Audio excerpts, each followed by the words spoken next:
এই দেখেন এই বাচ্চাটিকে ধর্ষণ করা হয়েছে। কোন কুলাঙ্গারের বাচ্চা এই কাজ করেছে বলেন?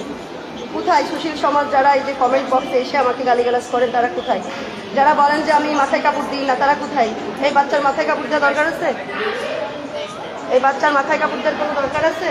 দেখেন এই বাচ্চাকে ধর্ষণ করা হয়েছে। দেখেন আজ 21 তারিখ না, আমি আজ আসি ঝিনাইদহ সদর হাসপাতালে। আমি ক্ষুদ্র একজন গণমাধ্যম কর্মী। ঝিনাইদহের এই রুমায় শিশু বাচ্চাটিকে খালিগঞ্জ বাড়ি ধর্ষণ করা হয়েছে। এর বিচার আমি দাবি করছি, এই ধর্ষকের ফাঁসি দাবি করছি আমি শারমিনারা ঝিনাইদহ থেকে।